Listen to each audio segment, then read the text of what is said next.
Assalamualaikum warahmatullahi wabarakatuh. Nama saya Mandawati dengan NIM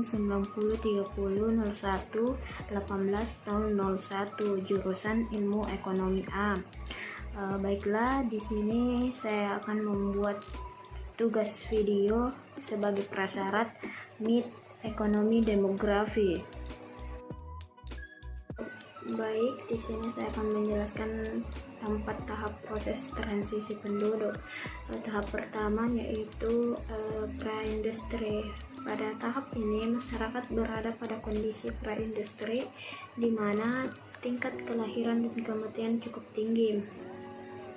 Ada berbagai macam faktor yang menyebabkan peningkatan kelahiran, seperti belum tersedianya program keluarga berencana dan alat kontrasepsi, sedangkan meningkatnya kematian akibat kondisi kurangnya ketersediaan pangan akibat gagal panen, pendapatan yang rendah, hingga wabah penyakit yang tidak terkontrol.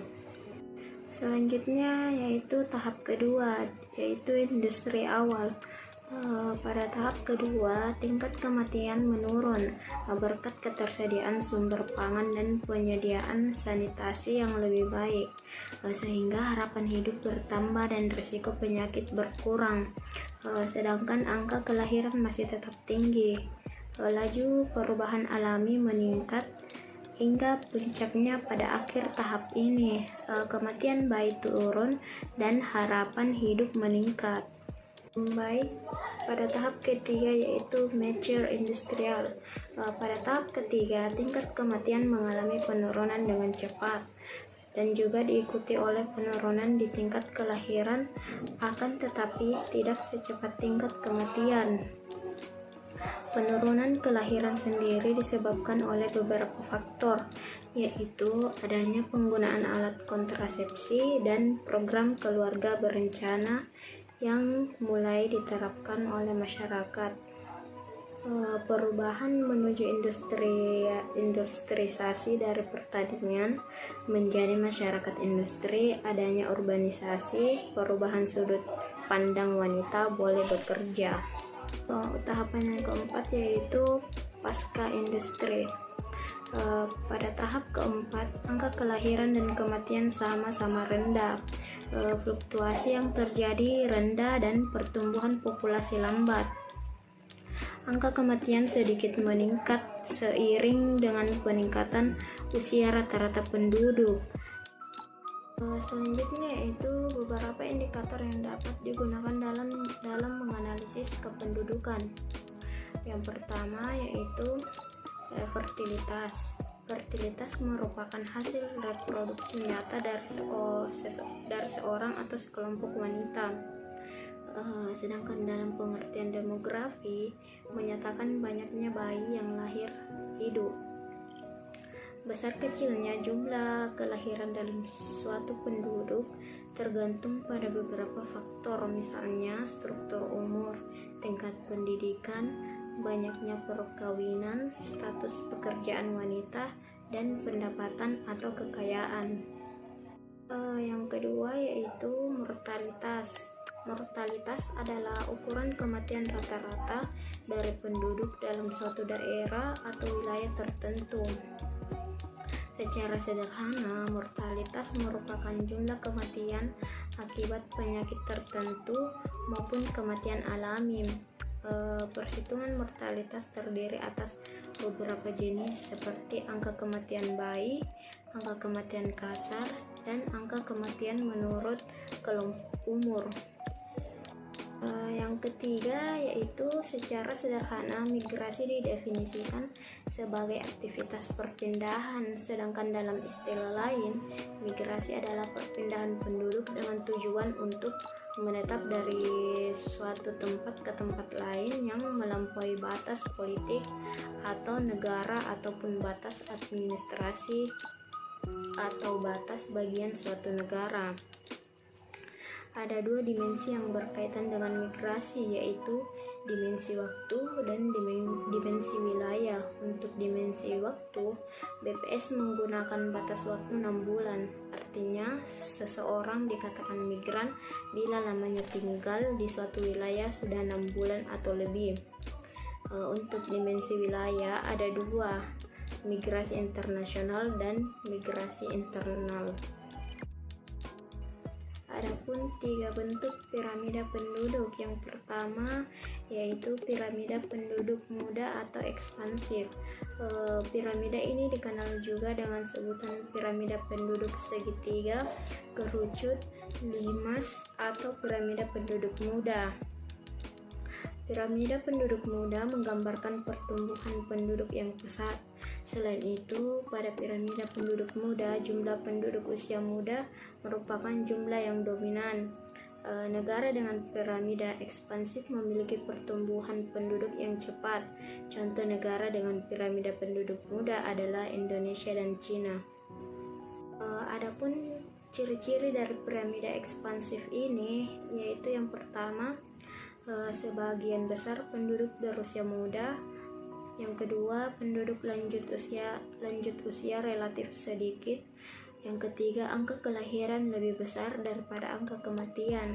Yang keempat, pertumbuhan penduduk yang sangat cepat. Yang kelima, membutuhkan banyak lapangan pekerjaan. Yang keenam, rasio ketergantungan besar. Dan yang terakhir, sebagian besar ditemukan di negara-negara berkembang. Bentuk piramida yang kedua yaitu piramida penduduk dewasa atau stasioner. Piramida ini menggambarkan negara atau daerah dengan pertumbuhan penduduk yang stabil. Dalam piramida penduduk dewasa, angka kelahiran dan angka kematian cenderung seimbang. Oleh karena itu, jenis piramida penduduk dewasa sering ditemukan di negara maju seperti Amerika Serikat dan Inggris. Adapun ciri-ciri negara yang termasuk dalam piramida penduduk dewasa adalah yang pertama, jumlah penduduk dalam keadaan stasioner. 2. Jumlah kelahiran dan kematian seimbang. 3. Jumlah penduduk relatif tetap. 4. Pertumbuhan penduduk rendah. Dan terakhir, penduduk muda hampir sebanding dengan penduduk tua. Bentuk piramida yang terakhir yaitu piramida penduduk tua atau konstruktif. Piramida penduduk tua menggambarkan kondisi daerah di mana angka pertumbuhan penduduknya cenderung mengalami penurunan. Contohnya terdapat di negara Jerman, Belgia, dan Swedia. Adapun ciri-ciri negara yang termasuk dalam piramida penduduk tua yaitu 1. Jumlah penduduk terus berkurang. 2. Angka kelahiran lebih kecil dari angka kematian. 3. Sebagian besar penduduk berada pada kelompok usia tua. 4. Pertumbuhan penduduk sangat rendah dan bahkan tidak ada sama sekali. Pembahasan selanjutnya yaitu perbedaan mendasar ketiga sumber data demografi penduduk.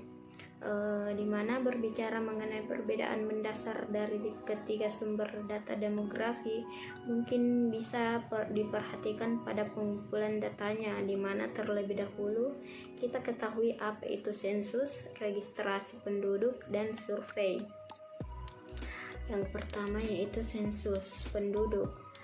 Sensus penduduk adalah keseluruhan proses pengumpulan, pengolahan, penyusunan, dan penyajian data demografi ekonomi dan sosial yang menyangkut semua penduduk atau orang pada waktu tertentu di suatu negara atau suatu wilayah.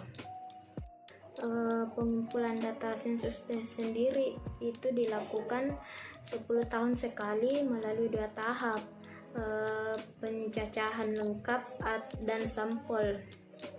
Selanjutnya yaitu registrasi penduduk. Registrasi penduduk adalah meliputi kegiatan pencatatan dan pelaporan data kependudukan yang terdiri dari kelahiran, perkawinan, perpindahan, dan kematian. Pengumpulan data registrasi penduduk sendiri meliputi perkawinan dan perceraian, statistik vital, kelahiran, dan migrasi.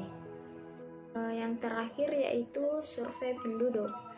Survei penduduk adalah penelitian yang sumber data dan informasi utamanya diperoleh dari responden sebagai sampel penelitian dengan menggunakan kuesioner atau angket sebagai instrumen pengumpulan data. Pada umumnya, sampel yang digunakan sebagai unit analisis adalah individu. Namun demikian, unit lain seperti rumah tangga, kelompok, perusahaan, sampai negara bisa pula digunakan sebagai unit analisis. Salah satu yang perlu diingat dalam penelitian survei adalah penggunaan sampel sebagai sumber data primer. Adapun pengumpulan data survei penduduk ini dideskripsikan sebagai penelitian ilmiah yang datanya dikumpulkan dari sampel yang telah dipilih dari keseluruhan populasi. Dan pengumpulan data pada survei dilakukan dalam jangka waktu yang tidak terlalu lama, yaitu 4-5 tahun. Selanjutnya yaitu pendekatan sosial dan ekonomi terhadap teori fertilitas. Dalam pendekatan ekonomi, permintaan terhadap anak merupakan penurunan dari teori terhadap permintaan barang dan jasa. Menurut Kacibasi dalam Sofiardi dan Helmi tahun 2013 menyatakan setidaknya ada 6 alasan mengapa orang menginginkan anak, yaitu dari sisi ekonomi, anak dipandang sebagai tenaga kerja, penyumbang pendapatan bagi keluarga. Dari sisi sosial dan keagamaan, anak sebagai pemenuhan kewajiban sosial dan keagamaan. Berikut ini data fertilitas daerah Sukamaju, di mana terdapat rumus GFR dan ASFR. Yang pertama yaitu menggunakan rumus GFR daerah Sukamaju, di mana GFR ini merupakan angka fertilitas umum, dan rumusnya yaitu GFR sama dengan L per W dikali 1000, di mana L merupakan banyaknya kelahiran dan W merupakan banyaknya penduduk wanita yang berumur 15 sampai 49 tahun. Kemudian kita masukkan angkanya dengan rumus GFR sama dengan L per W, di mana usia 15 sampai 49 tahun dikali 1000, di mana L-nya sendiri yaitu berjumlah dari umur 15 sampai 49 tahun itu banyaknya kelahiran jumlahnya sebanyak 59, dan W-nya atau banyaknya penduduk wanita yang berusia 15 sampai 49 tahun itu sebanyak 1800, kemudian dikali 1000, dan hasilnya itu sama dengan 32. Nah, hasil tersebut menunjukkan bahwa dari 1800 wanita berumur 15 sampai 49 tahun terdapat kelahiran sebanyak 32 bayi.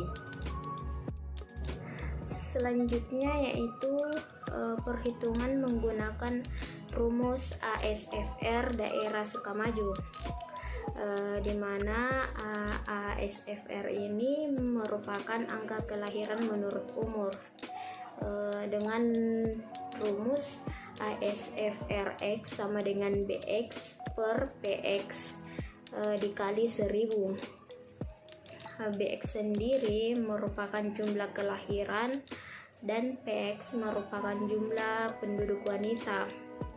Adapun rumusnya yaitu ASFRX sama dengan BX per PX dikali 1000, di mana pada ASFR pada usia 15 sampai 19 tahun terdapat BX-nya itu 3 dan PX-nya itu 150, kemudian dimasukkan dengan 3 per 150 dikali 1000, dan hasilnya itu 20 dan ASFR pada usia 20-24 tahun itu, dimana BX-nya ada 4 dan PX-nya ada 200. Kemudian dimasukkan pada rumus 4/200 dikali 1000 sama dengan 20. Dan begitupun pada usia selanjutnya dari 25 sampai 49 tahun menggunakan rumus yang sama. Selanjutnya yaitu standarisasi dalam analisis mortalitas, di mana menurut Webb et al. Tahun 2005, standarisasi merupakan suatu metode yang digunakan untuk menghasilkan ukuran yang setara atau comparable antara beberapa populasi atau subgrup dengan memperhitungkan confounding utama seperti perbedaan umur pada komposisi populasi atau grup yang berbeda. Banyak variabel yang mempengaruhi angka kematian, antara lain umur atau komposisi umur, tempat tinggal, desa dan kota, pekerjaan, jenis kelamin, dan status perkawinan. Jadi, standarisasi terbagi menjadi 2 macam, yaitu standarisasi langsung dan standarisasi tidak langsung. Standarisasi langsung memberikan hasil yang lebih akurat ketika jumlah dari angka kasus kecil pada setiap kelompok umur atau jenis kelamin pada studi populasi. Metode langsung bisa digunakan untuk menghitung angka rata-rata yang terstandarisasi, seperti rata-rata tekanan darah yang disesuaikan dengan umur dan jenis kelamin pada kelompok pekerjaan berbeda. Adapun langkah-langkah standarisasi langsung, yang pertama, hitung angka rata-rata pada setiap strata atau kelompok umur.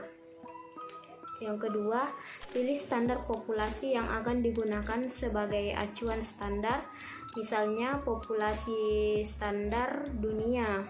Yang ketiga, jumlahkan semua hasil pada semua strata dari kasus atau kejadian yang diharapkan, lalu dijumlah total kasus yang diharapkan dengan jumlah populasi standar. Dan yang terakhir yaitu kalikan rata-rata spesifik umur pada populasi dengan populasi standar pada setiap kelompok umur untuk mendapatkan jumlah kasus kejadian yang diharapkan. Selanjutnya yaitu standarisasi tidak langsung.